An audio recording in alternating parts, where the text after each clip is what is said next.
Hello, beloveds. I'm Larisa Stow, and I am so inspired to share this teaching with you today that came through that I feel like is so important right now, given where we are on the planet. I was actually sharing this morning on Facebook Live in our group, Larisa Shakti Love Warriors group, that is a place for people to gather and to commune during this time of intense and epic, unsuredness. And I was giving this live broadcast, and then the broadcast started stuttering. And it was just impossible to get it all out. So I promised that I would share it in a recording that would not do that. So thank you. Thank you for being here and listening. I think this is going to touch something within you too, that it touched within me. So, asking that question, why did the coronavirus need to happen? Why did that need to happen? Well, I think that Spirit is asking us to learn a lesson that is so incredibly much bigger than a global pandemic at this point. Back in 9/11, when the World Trade Towers fell, I was absolutely devastated. I was devastated about all the people that lost their lives. It was so traumatic to witness such a horrific terrorist event. And it rocked me to the core. But what also devastated me to the core was the fact that I witnessed Americans all around me beginning to lump our Muslim brothers and sisters into that same pool of terrorists, that if somebody wore a turban, they were considered by some as a terrorist right out the gate. And that was absolutely devastating. But what also really devastated me was that there seemed to be this wave of fear that took over our airwaves, like the news specifically. I remember watching the news and feeling really, really afraid, and remember them encouraging us, the newscasters encouraging us to tape up our windows and tape up our doors to protect ourselves from any possible radioactive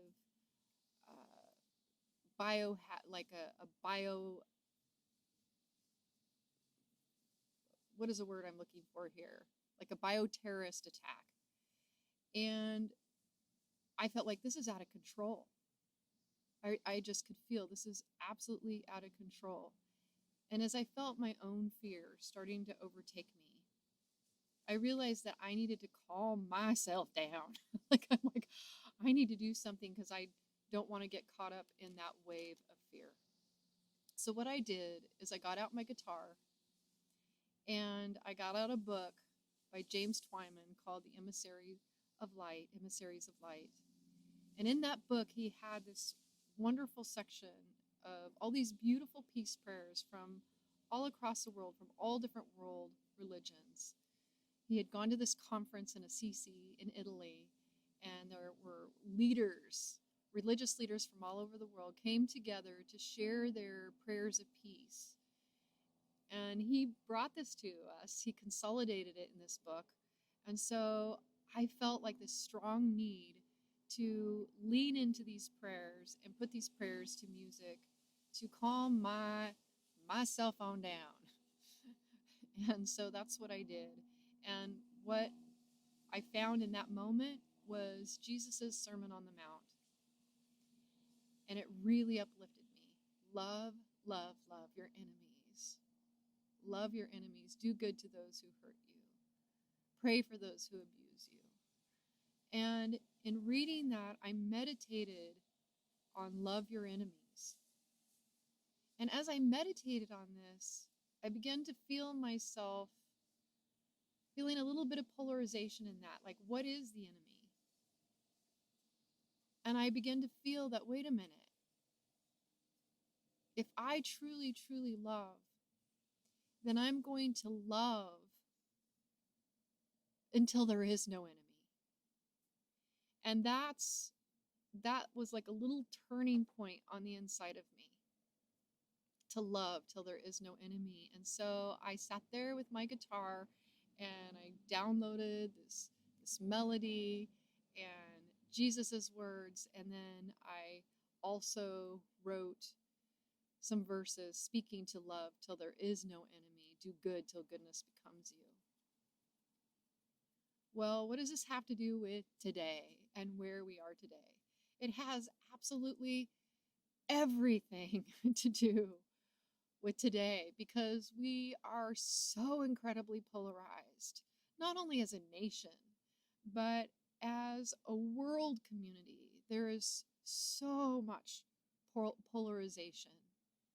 And polarization, ideological polarization, is born from seeing and perceiving an enemy, seeing ourselves as on the side of good and seeing somebody else on the side of bad or evil.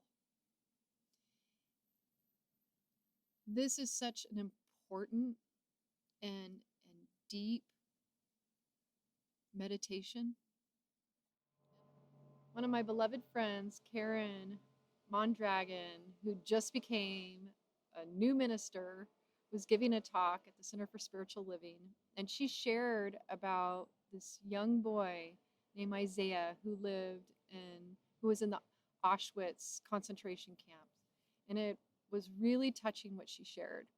And I had this strong download this morning to go look deeper into that.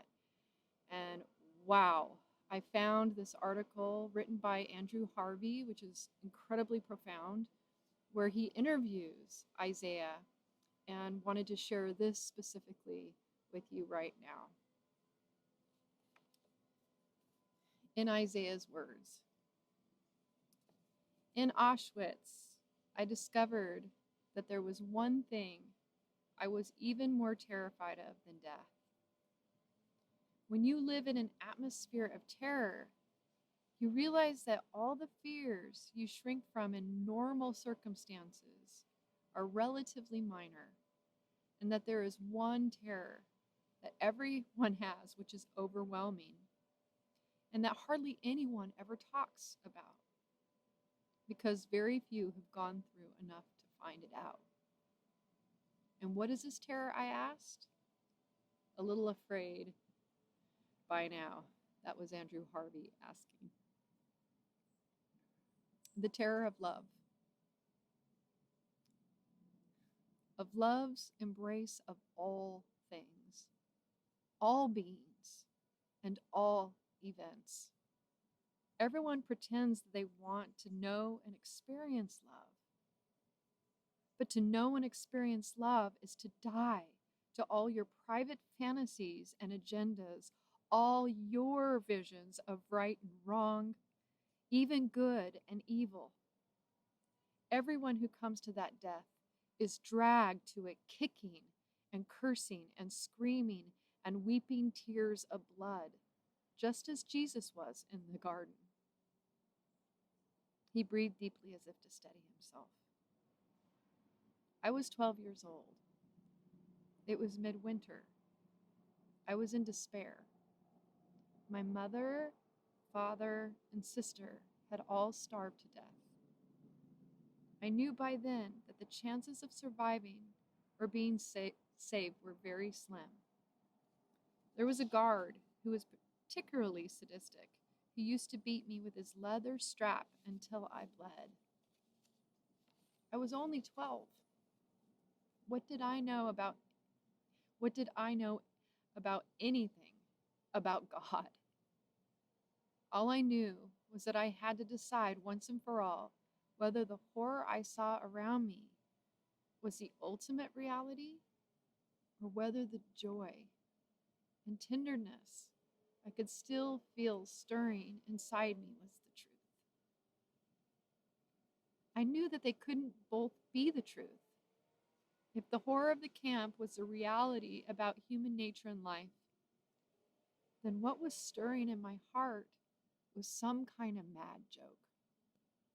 If what was stirring in my heart was real, then it was the horror that was made the joke. I thought about this for months. Thought is too polite of a word. I bled about this. I wept over it. I wrestled with it as Jacob must have wrestled with the angel for my life. I had to know or I would drown in the darkness. For the first time, I started to pray. My prayer, which I began to repeat at every moment, was only 4 words: show me the truth.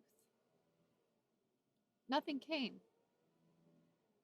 Not a single insight, not a single vision, no dream with any comforting angel, nothing at all.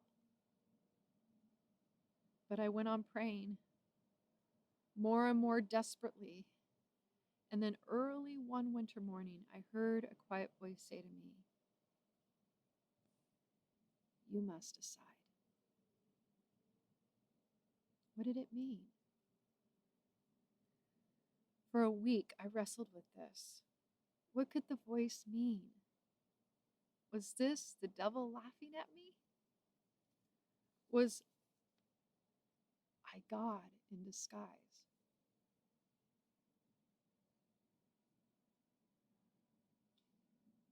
The maddest thoughts swirled round my brain. Slowly, I began to understand. I understood that I was always free to decide whether the world I was being shown was the real one, or whether the world I felt in my heart was the truth. When I really thought about it, the second choice seemed even more frightening than the first. What if love was the real choice? Would I have to love the guard who had beaten me? Would I have to forgive the apparatus that had killed my parents and hundreds of thousands of others? Would I even have to forgive in some mysterious way God Himself for having allowed these horrors to take place? I lived through indescribably torment, much worse, even that what I had suffered in the camp at the hands of the guards. A 12-year-old soul, let me tell you, has abysses some of the angels would be scared of. Then one morning I awoke, and I knew quite simply what I had to do. I had to choose what was at the bottom of my heart, the fire I felt there when I thought of my mother, or our cat at home, or the flowers and vegetables in our kitchen garden. So I went out into the camp yard, covered with snow, with a gray, lowering, hopeless sky overhead, and closing my eyes, I screamed with my whole being silently. I choose love. I choose love. I choose love. And then it happened. When I opened my eyes, a sun not of this world had come out, and I was blazing in glory all around me. The snow along the barbed wire glittered like diamonds, and the air was sweet and hard like the skin of a cold apple against my cheek. The guard I hated at that moment came out of another building, smoking a cigarette. He didn't see me, but I saw him, and this was the miracle. I felt no fear at all, and no hatred, only a burning pity that scalded my eyes with tears. I did not feel vulnerable as I had feared.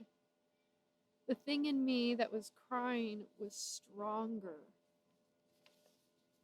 than anyone or anything I had ever encountered. It or he felt like a calm column of fire that nothing could put out.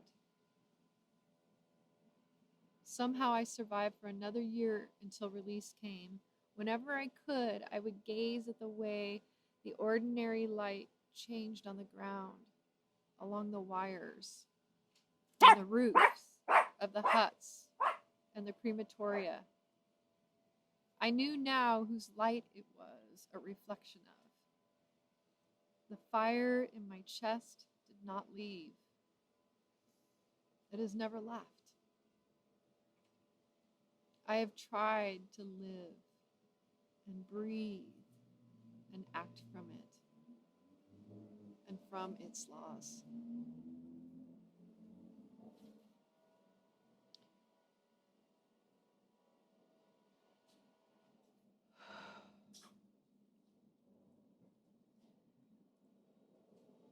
This interview with Isaiah feels more important than ever. Isaiah's wisdom, the wisdom of a 12-year-old boy who is in the middle of hell, that we hope that we will never, or anyone that we love will never, much less anyone that we don't love, will never have to experience in this lifetime. And yet, out of this horror and out of this terror sprung a wisdom so incredibly deep. It is that wisdom of love till there is no enemy. And you know what? I am really emotional about this. I cried this morning. I'm crying again because I think it is so important for me to be honest about the depth of how I feel about this piece. This piece is the antidote for this polarization that is happening on the outside of us, but even more significantly on the inside of us. The thoughts that we are thinking about others who do not share our beliefs or the narrative that we have bought into. Beyond these narratives that are being completely digested as if they are truth. Beyond them, as Rumi says, right doing and wrong doing, there is a field. And that field is love. And that field is the music of love that brings us together, that bridges everything. I invite you, beloveds. I invite you, no matter what narrative you are prescribing to right now, no matter how angry you are at the other, I invite you to choose love. We are not going to survive as a species. Humanity will cease to exist, not because of the pandemic, but because of this polarization, unless we choose the antidote of love.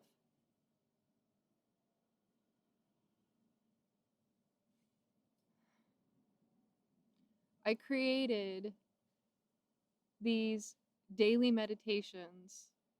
I don't even want to say created. I just said yes to showing up and sharing daily meditations on Larisa Shakti Love Warrior Group page. Because it's truly this is the time of the we-evolution.